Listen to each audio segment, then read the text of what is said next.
Welcome to Tech Blueprint, a window that lets you know the latest technology news in the world.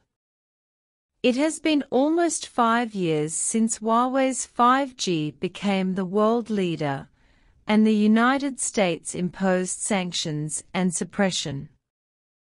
The United States not only banned the use of Huawei's communication equipment in its own country and actively dismantled it, but also prevented other allied countries from using Huawei equipment. However, what is interesting is that Huawei's communication equipment market share still remains the world's first, but some departments in the United States are the first to be unable to withstand it. Recently, U.S. media reports showed that the U.S. FCC and the Department of Defense have claimed that they cannot do without Huawei's communication equipment. FCC is the Federal Communications Commission of the United States. Some time ago, the FCC also initiated a proposal vote to prevent Chinese companies such as Huawei and ZTE from obtaining its wireless equipment certification. In this way, these Chinese companies cannot sell communication equipment in the United States. In recent years, the FCC has been the main promoter of obstructing the purchase or use of Huawei equipment. In 2019, the FCC announced the launch of a plan to dismantle Huawei's wireless network equipment and replace it in the United States, hoping to completely eliminate Chinese companies' communication equipment in the United States.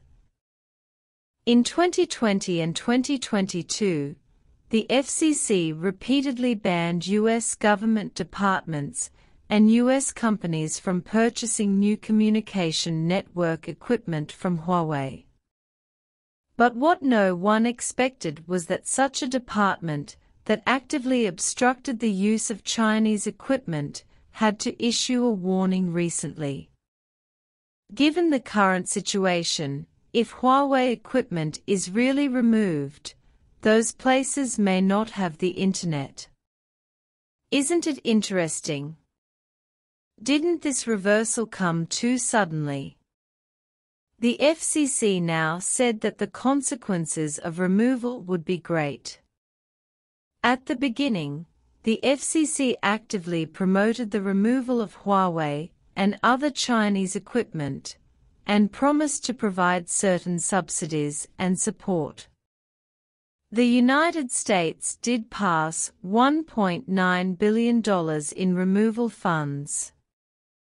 But 5 years later, only 12% of small and medium-sized communication networks have been removed.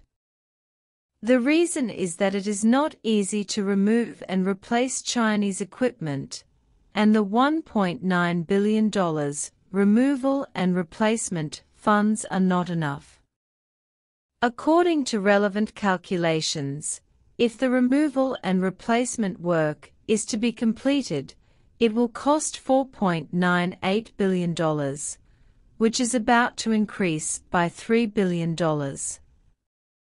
However, the U.S. Congress only approved $1.9 billion.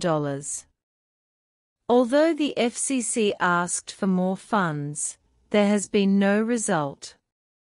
You know, it is not that simple to remove and replace equipment. Not only do you need to remove the original equipment, but you also need to install and debug the replacement equipment, and you need to readjust the network architecture system. If the funds are not in place, no one wants to bear the loss. As the recent warning from the FCC shows, if the operators are forced to remove and the replacement is not completed in time, it may lead to no network, which will have great consequences. Not only the operators cannot bear the consequences, but the FCC may not be able to bear them either. Besides, the reason why the small and medium-sized operators in the United States choose Huawei equipment is also the result of years of testing and selection of the best, because Huawei's communication equipment is not only of high quality and low price among similar equipment, but also has high-quality supporting services. Therefore, when the FCC asked to remove the equipment, some U.S. operators said that there had been no security problems in all these years of use. The key is that not only the FCC realized that it could not leave Huawei equipment, but the U.S. Department of Defense also officially spoke out recently and also applied for exemption to purchase Huawei equipment, and directly warned that if it was not resolved, it might endanger national security. Isn't it too funny? The previous ban on use was for fear of affecting security, and now it is applying for purchase exemption for security reasons. In 2019, the relevant U.S. bill made provisions prohibiting the U.S. Department of Defense from signing contracts with any entity that uses Huawei components. In other words, the U.S. Department of Defense is not allowed to purchase and use Huawei equipment on the grounds of maintaining national security. Recently, the U.S. media Bloomberg released news that senior officials of the U.S. Pentagon said that in many places around the world, they really cannot do without Huawei, and even U.S. military personnel must rely on Huawei's network to complete their work. In response, some foreign media directly stated that this is a complete reversal, and the change in style is so great.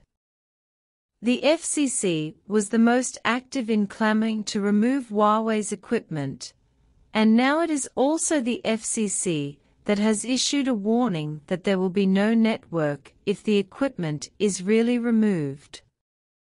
It was the Pentagon that forcibly refused to buy Huawei equipment, and now it is also the Pentagon that says it cannot do without Huawei's equipment. This is really a dramatic scene. I originally wanted to obstruct and suppress the neck, but I didn't expect to be strangled by Huawei. Usually, the United States restricts China, and China is very uncomfortable. Now, the United States wants to abandon it, but cannot abandon it, and it is also very uncomfortable. This is actually a kind of stuck neck, and Huawei has done it. From this, it can be seen that only if China is not afraid of various blockades and obstructions, actively strengthens self-research, improves its own strength, and achieves self-strengthening, can it completely break through the stuck neck of foreign countries.